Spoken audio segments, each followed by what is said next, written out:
월터 스틸맨 마틴 목사님이란 분이 계십니다.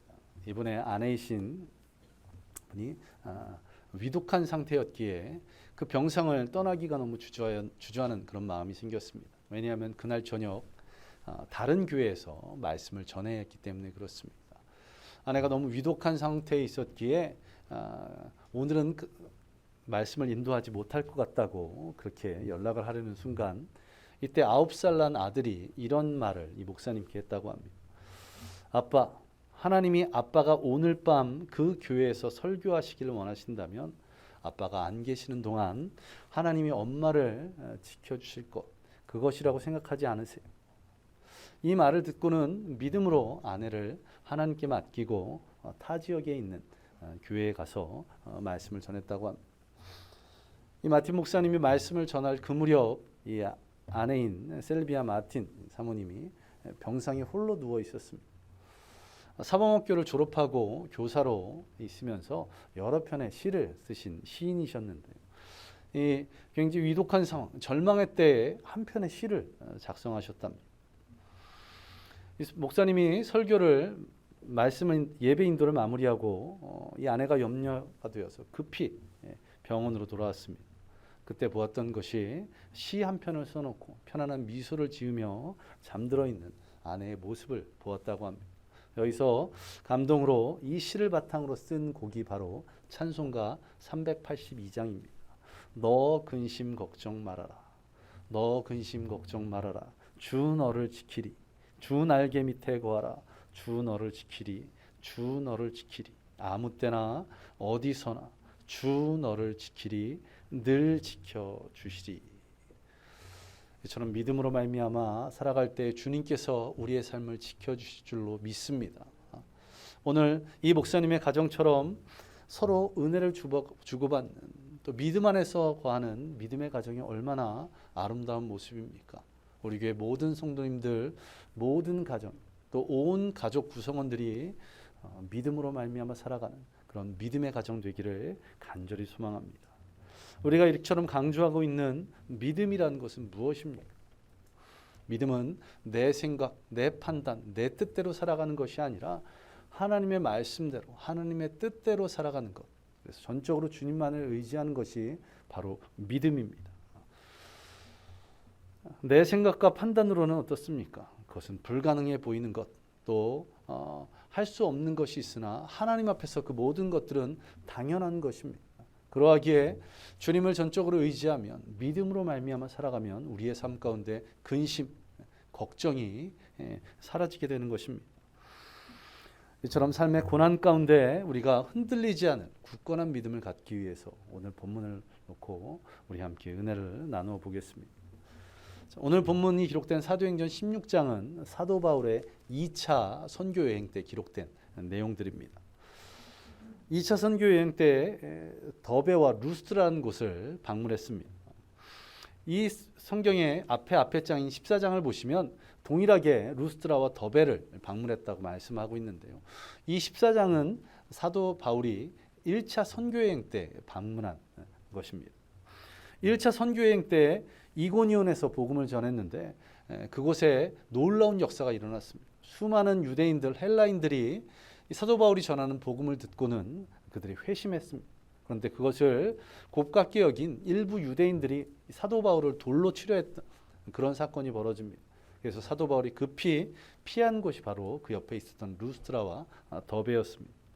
이곳에서도 하나님께서 동일하게 역사하셔서 나면서부터 걷지 못한 사람을 치유하고 또 담대하게 주의 복음을 증거했습니다. 그런데 문제가 발생하는 것이 이고니온에서 핍박했던 유대인들이 이곳까지 쫓아와 결국은 어떻게 합니까? 사도 바울을 돌로 쳐서 쓰러뜨립니다. 얼마나 심하게 쳤든지 사도 바울이 죽은 줄 알고 성 밖으로 버렸다고 성경은 표현합니다. 그런 고난을 경험한 곳이 더베와 루스트라였습니다. 그리고 2차 선교여행 때 본인이 죽기 직전까지 갔음에도 불구하고 다시 이곳을 찾은 것이 오늘 본문 내용입니다. 이런 핍박 가운데서 이 바울과 바나바가 뿌린 그 첫 번째 선교여행에서의 그 씨앗이 있었습니다. 그것이 열매 맺어서 세워진 것이 바로 오늘 본문에 기록된 디모데입니다. 더베와 루스트라를 첫 번째 방문했을 때는 첫 선교여행 때는 선교여행 후반기에 이 더베와 루스트라를 방문했었습니다. 그리고 2차 선교여행 때는 그 핍박이 있었기에 걱정된 나머지 선교여행 초기에 이곳을 방문했습니다. 시간이 1차 선교여행과 2차 선교여행 사이에 1년, 길어야 2년이 채 되지 않은 그런 시간입니다. 그런 짧은 시간에 어떠한 놀라운 변화가 일어납니까? 1차 선교여행 때 복음을 전해받고 회심한 디모데가 2차 선교여행 때 갔더니 제자가 되었다고 성경은 말씀하고 있습니다. 짧은 시간이지만 아주 훌륭한 믿음의 청년으로 성장이 있었던 것입니다. 2절을 보시면 이 디모데의 믿음이 얼마나 좋았는지 루스트라, 그가 살고 있었던 지역은 물론이고 그 옆에 있는 이고니온까지 이 디모데를 칭찬했다고 말씀하고 있습니다. 또 3절에서는 이 바울이 디모데와 함께 동역하기 위해서 그에게 할례를 주었고 그리고 그를 데리고 다니면서 선교여행에 동참시킵니다. 복음의 씨앗을 뿌린 것이 꽃이 피고 아름답게 열매를 맺었던 것입니다. 그리고 이 선교여행은 선교의 여정은 계속되어서 여러 도시들을 다니면서 복음을 전합니다. 그리고 사도행전 15장을 보시면 예루살렘 총회에서 결정된 그런 규례들이 있습니다. 그것을 지키게 함으로써 많은 교회들이 믿음이 굳건해지고 또 날마다 구원받는 자의 숫자들이 늘어났다고 성경은 말씀하고 있습니다. 이것이 오늘 본문의 내용입니다. 이 본문의 내용 가운데 우리가 믿음이 굳건해지기 위해서 디모데와 같은 아름다운 믿음, 또 여러 지역에 있는 교회와 같이 굳건한 믿음의 교회가 되기 위해서 어떻게 해야 할까요? 우리 본문을 통해서 함께 은혜를 나눠보겠습니다. 우리 첫 번째, 우리가 믿음이 굳건해지기 위해서는 나의 생각, 나의 계획, 내 느낌이나 내 판단이 한계가 있음을 인정해야 합니다. 오늘 본문 사도행전 16장 그 앞장인 15장 36절을 보시면 깜짝 놀랄 만한 일이 벌어지는 것을 보게 됩니다. 바울과 바나바가 서로 심하게 다투었다고, 그래서 이제 피차 갈라섰다고 성경은 말씀하고 있습니다. 이 바울에게 있어서 바나바는 어쩌면 은인 같은 사람입니다. 바울이 그리스도를 핍박했던 사람으로서 이 교회의 여러 사역들에 동참할 수 없는 그런 상황에서 그 사역의 문을 열어준 사람이 바로 바나바였습니다. 고향 다소에 있었던 바울을 안디옥으로 데리고 가서 함께 동역함으로 목회자의 길을 걸을 수 있도록 인도한 것이 바나바였습니다. 또한 거기서 그친 것이 아니라 1차 선교여행을 함께 하면서 구브로, 또 비시디아, 안디옥, 버가, 루스트라와 이고니온, 더베 이런 지역을 돌면서 함께 복음을 전했었습니다. 또 앞서 언급했던 것처럼 당시 이방인에게 복음을 증거하는데 가장 걸림돌이 되었던 것이 모세의 율법을 지키는 문제였습니다. 할례를 행하는 것, 또 안식일을 준수하는 것, 이런 것들이 문제가 되었었는데 그런 것들을 가지고 예루살렘 교회로 가서 총회를 열어서 그 문제를 해결했던 것도 바나바와 바울이 함께 동역했던 결과였었습니다. 그런데 이런 두 사람이 이제는 갈라지게 된 것입니다. 거기에 더불어서 심하게 다투었다고 성경은 말씀을 하고 있습니다. 2차 선교여행을 앞두고 바나바도 바울도 이런 상황이 벌어지리라는 것을 결코 상상하지 못했을 것입니다. 이처럼 사람의 계획, 또 사람의 생각은 완전할 수 없다는 것입니다. 이번 이태원 참사만 해도 그렇습니다. 용산구청장이 말하기를 전략적인 준비는 다 되었다고, 사람이 많이 올 것에 대한 대비를 충분히 했다고 얘기를 했습니다.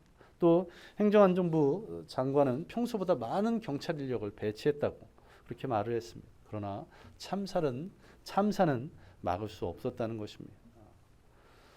제가 대학교 1학년 때였습니다. 언젠가도 말씀을 드린 것 같은데요. 6월 정도에 축제를 준비하는 것에 돕고 있었는데 점검하다 보니 이 축제의 마지막을 장식할 불꽃, 폭죽이 준비되지 않은 것을 발견했습니다. 그래서 선배의 심부름으로 급히 폭죽을 사러 대전 시내로 가게 되었습니다. 차가 없어서 오토바이를 가지고 있는 2학년 선배의 오토바이 뒤에 타고 갔는데요. 갈 때는 문제가 전혀 없었는데 올 때 문제가 생긴 겁니다. 대학교 축제기에 폭죽의 양이 적었을까요? 많았을까요? 당연히 많았을 것입니다. 안타깝게도 한 손으로 못 들고 두 손으로 들 수 있는 양손 가득 비닐봉지를 들었습니다. 오토바이 뒤를 타야 되는데 두 손은 비닐봉지를 들고, 예. 속된 말로 그 처음서부터, 출발 처음서부터 아주 미치는 줄 알았습니다. 출발 때부터 도착하기 직전까지 계속 앞에 있는 2학년 선배에게 속도 좀 줄이라고, 내가 떨어져 죽게 되었다고 이렇게 외쳤습니다. 그리고는 도착해서는 선배한테 원망스럽게 왜 100km도 넘게 달렸냐고, 죽을 뻔했다고 외쳤는데 선배가 말하기를 자신은 한 번도 속도 위반을 하지 않았다고, 60km 이내로 간 겁니다. 갈 때나 올 때나 동일하게 달렸는데 두 손을 제대로 쓰지 못하는, 다시 돌아갈 때에는 엄청나게 빠른 속도처럼 느껴졌던 겁니다. 이처럼 우리의 느낌, 판단은 신뢰할 수 없다는 거죠. 또한 우리의 계획과 생각대로 되지 않는 게, 요 심부름을 가기 직전에 머리를 굴렸습니다. 제가 잔머리가 좀 있다 보니 이렇게 판단한 겁니다. 지금 1학년 막내인데 축제를 준비하는데 학교에 계속 있으면 계속 심부름을 하게 될 것이고, 이런 거 저런 거 나르고 준비하느라 더 그렇지 않아도 더운데 땀을 많이 흘릴 것이다.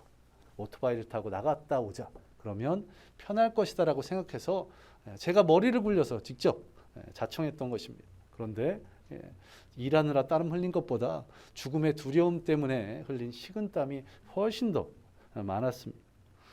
이처럼 우리의 사람의 생각과 계획, 뜻하지 않은 일들로 인해서 너무나 쉽게 무너지는 것이 우리의 계획입니다. 우리의 생각과 계획, 느낌과 판단, 이 모든 것들을 다 주님 앞에 내려놓으시기 바랍니다. 그리고 말씀을 묵상하는 가운데, 또 하나님께 찬양하는 가운데, 또 기도 가운데, 예배 드리는 가운데 주님의 뜻을, 주님의 말씀을 붙잡게 되고 그 붙잡은 말씀대로 살아가는 저와 여러분 되시기를 간절히 소망합니다. 우리의 연약함이 아닌 전능하신 하나님의 강함으로 이 땅을 살아가는 그런 굳건한 믿음이 저와 여러분들에게 있기를 간절히 소망합니다. 이처럼 주님 뜻대로, 주님 말씀대로 살 때 두려움, 걱정이 사라지고 굳건한 믿음 위에 서게 된다는 것입니다. 다음으로 우리의 믿음이 굳건해지기 위해서는 분명하고 확실한 기준이 우리의 삶 가운데 있어야 됩니다. 오늘 본문을 보시면 사도 바울이 디모데에게 할례를 행하는 것을 보게 됩니다. 앞서 잠깐 말씀드렸지만 사도행전 15장 1절 이하를 보시면 예루살렘 총회에서 회의가 열려서 당시 이방인들에게 강제로 할례를 행하거나 또 율법을 지키게 하는 그런 것들을 하지 못하게 하는 것들이 결정되었습니다. 그런데 오늘 본문에서는 사도 바울이 디모데에게 할례를 행하고 있습니다. 디모데는 지금 성인이었습니다. 보통 할례는 태어난 지 8일 만에 행하는 것이 당시의 풍습이었는데 성인이 된 디모데에게 할례를 행하고 있는 것입니다.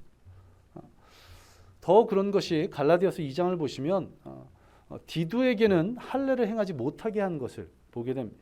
정말 사도 바울이 이때는 이렇게 저때는 저렇게 하는 표리부동한 사람이었기 때문에 자신의 유익한 대로 선택해서 이렇게 했을까요? 그렇지 않다는 것입니다.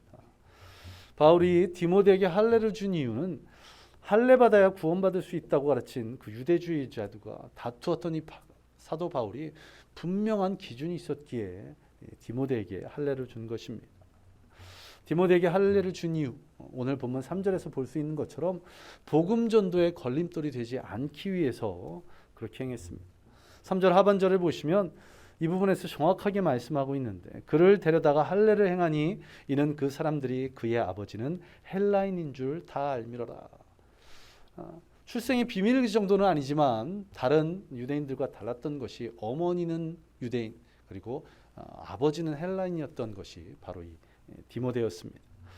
이 바울이 유대인들에게 혹은 믿지 않는 자들에게 주의 복음을 증거할 때에 디모데의 출신 문제가 걸림돌이 되지 않도록 미리 할례를 행하도록 한 것입니다. 특별히 유대인들에게 복음을 전할 때 이렇게 말할 수 있는 장점이 있습니다. 내가 비록 피부색이나 생김새는 당신들과 다르지만 당신들이 경험한 것을 나도 경험했습니다.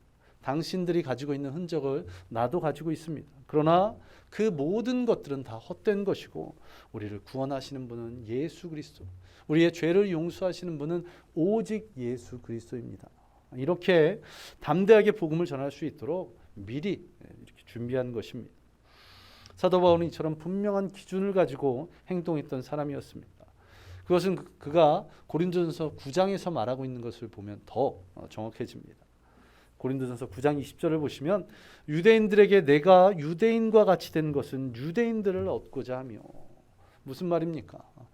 유대인들에게 복음을 증거하기 위해서 본인이 유대인이기도 하지만 그들의 눈높이에 맞추고 있다는 것입니다. 이방인들에게는 이방인들의 눈높이에, 유대인들에게는 유대인들의 눈높이에 맞춰서 주의 복음을 증거하고 있다는 것입니다.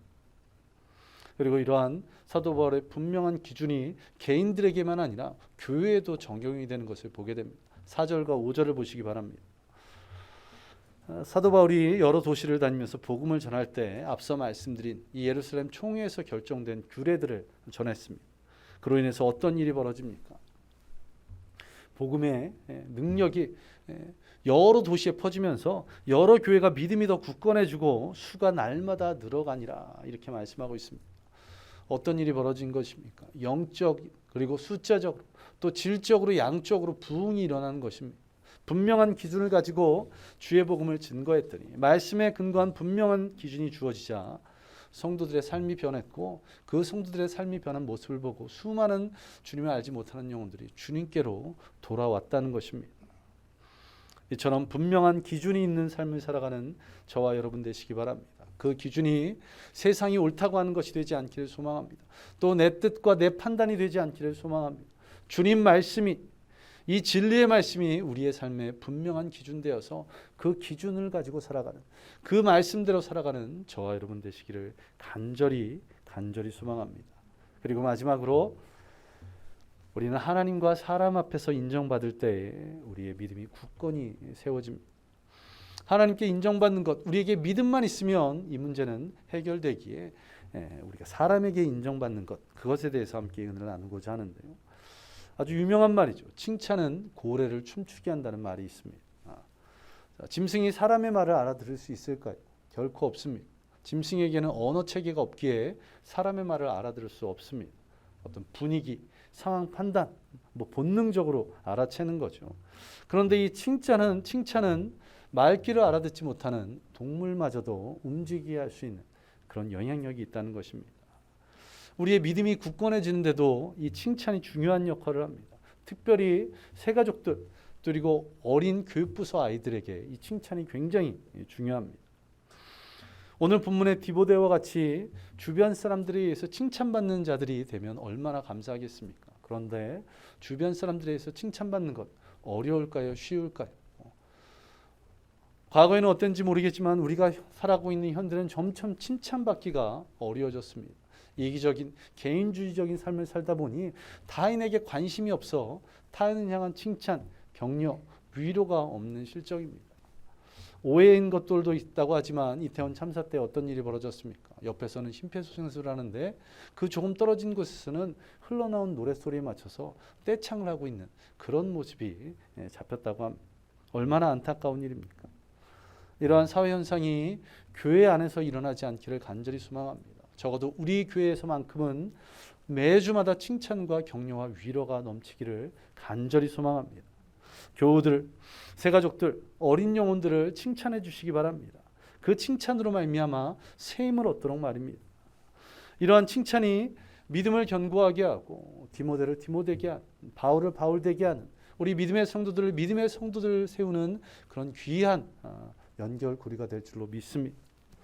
저는 중학교 때까지의 저의 삶을 좀 돌아보면 잘하는 것이 하나도 없었습니다. 지금은 잘하는 것이 생각나는 것이 몇몇 가지들이 있는데 그때는 정말 잘하는 것이 하나도 없었습니다. 초등학교 때 그 흔한 상장 하나 받아보지 못했고 그 줄반장 한번 해보지 못했던 그런 기억이 있습니다. 그런데 이런 제가 교회 안에서 성장하면서 저희 부모님은 물론 교회에 저를 가르쳤던 선생님들, 또 전사님과 목사님, 그리고 교회 여러 성도님들의 위로, 격려, 칭찬으로 인해서 지금 이 자리에 제가 설 수 있었다는 것입니다. 온 동네 사람들의 눈살을 찌푸리게 했던 그런 골칫덩어리가 있었습니다. 사람들이 저런 녀석이 크면 뭐가 될 것인가 이러면서 머리를 흔들었다고 합니다.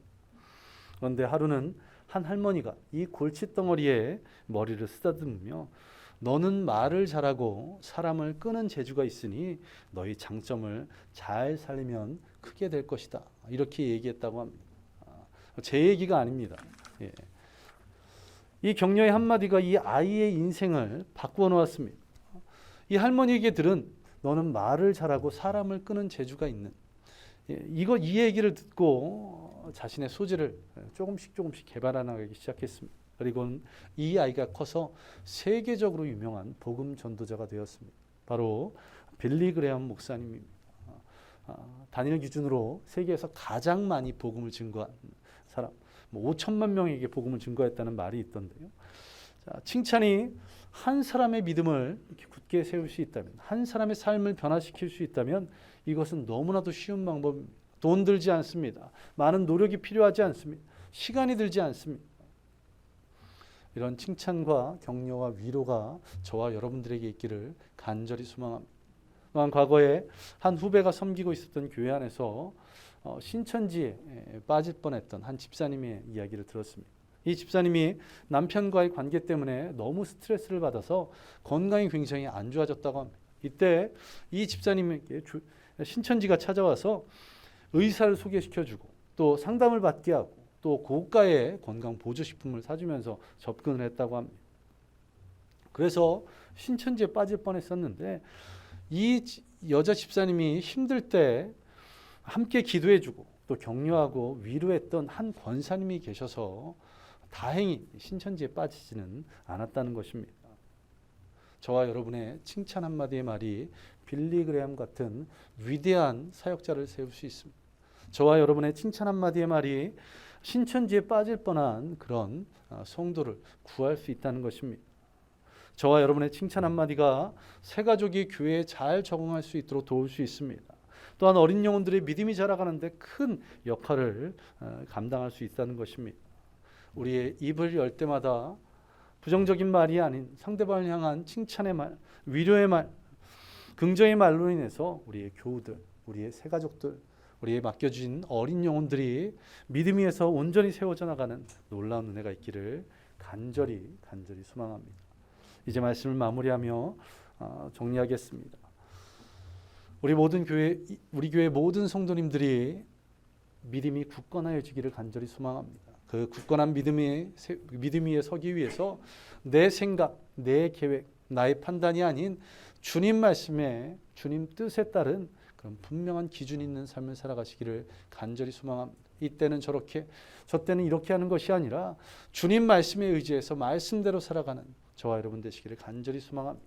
또한 우리 입에서 나오는 말들이 긍정의 말이 나가기를 소망합니다. 그냥 서양 사람들이 말하는 립서비스 같은 귀에 듣기에 좋은 말이 아닌 우리가 믿음으로 선포함을 통해서 우리의 주변 교우들이, 우리의 새 가족들이, 우리의 어린 영혼들이 그 믿음으로 선포한 말들을 통해서 변화받기를 간절히 소망합니다.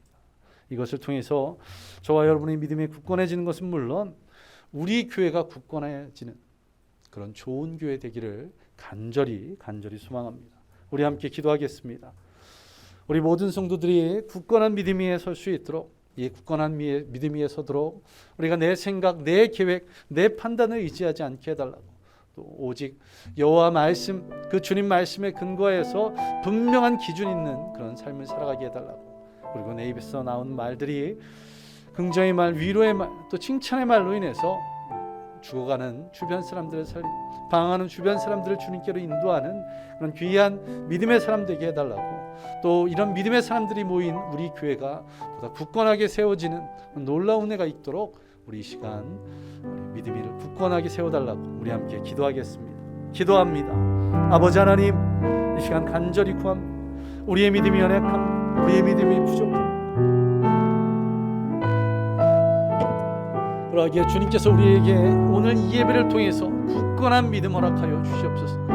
우리는 연약하고 부족하기에 내 생각, 내 뜻대로, 또 세상이 옳다고 하는 대로 따라갑니다. 아버지, 그러나 아버지, 우리 믿음이 굳건해졌습니다. 이런 세상의 것들에 또 내 생각, 내 계획, 내 판단이 아닌 오직 여호와 하나님 말씀에 순종할 수 있도록, 그 말씀 붙잡고 의지할 수 있도록 주여 인도하여 주시고, 그 말씀 붙잡음을 통해서 우리가 헛된 삶이 아닌 주님 기뻐하시는 삶을 살아갈 수 있도록 아버지란 분명한 기준을 가진 삶을 살아가기에 주여 역사하여 주옵소서. 또한 우리 입에서 나오는 말들을 주님 부정의 말이 아닌 칭찬의 말, 긍정의 말, 격려의 말로 인해서 주변 사람들을 살릴 수 있도록 주여 인도하여 주옵소서. 그냥 입술에서 나오는 립서비스 같은 것이 아닌 우리가 믿음으로 선포함을 통해서 그 한 영혼이 주님 앞에 온전히 설 수 있도록, 우리의 어린 영혼들이 믿음에 온전히 세워져 가도록, 또한 새 가족들이 교회에서 잘 정착하며 한 제자로 변화되어 나갈 수 있도록 주께서 역사하여 주시옵소서. 주님의 그 귀한 은혜가 우리 좋은 침례교회 가운데 가득하기를 간절히 소망합니다. 주님께서 역사하여 주셔서 우리 모든 성도들이 이런 믿음 위에 굳게 선 성도들 되게 하시고, 그런 성도들이 모인 우리 교회가 굳게 세워진 그런 좋은 교회 될 수 있도록 주님 역사하여 주시옵소서. 주님께서 오늘까지 귀한 은혜로 역사하심을 믿으며 이 모든 것 예수님 이름으로 간절히 기도하옵나이다. 아멘. 아버지 하나님, 감사드립니다. 오늘 이 예배를 통해서 우리에게 말씀하시니 감사드립니다. 우리가 믿음으로 말미암아 살아가기를 주님 인도하여 주시옵소서. 우리가 세상에서 나의 생각과 나의 판단으로 살아가는 것이 아닌 오직 여호와 하나님의 뜻대로, 주님 말씀대로 살아가게 하시고, 또 주님 말씀이 우리의 삶의 기준이 되어서 그 말씀대로, 그 뜻대로 살아가게 하여 주시며, 우리 입에서 나오는 말들이 우리가 믿음으로 선포함을 통해서 한 영혼을 살릴 수 있는, 또 방황하는 영혼들을 주님께로 인도할 수 있는 그런 귀한 믿음의 삶 살아가게 주여 인도하여 주시옵소서. 이 한 주간 동안 그 굳건한 믿음 가운데 믿음으로 살아감을 통해서 하나님께서 우리의 삶 가운데 어떻게 역사하시는지, 내 아이 삶이 어떻게 변화되어 나가는지를 직접 체험할 수 있도록 주께서 역사하여 주시옵소서. 또한 주님 준비한 예물 하나님께 드렸습니다. 그 드려진 예물마다 주님께서 축복하여 주시고, 또 하나님 나라 귀하게 쓰임받도록 주여 인도하여 주시옵소서. 이 모든 것 예수님 이름으로 간절히 기도하옵나이다. 아멘. 이제는 우리 주 예수 그리스도의 은혜와 무한하신 하나님의 사랑하심과 성령님의 함께하심과 충만케 하심이 오늘 굳건한 믿음으로 살아가기로 작정한 모든 성도들 머리에 임하기를 예수 그리스도의 이름으로 간절히 축원하옵나이다. 아멘. 아멘.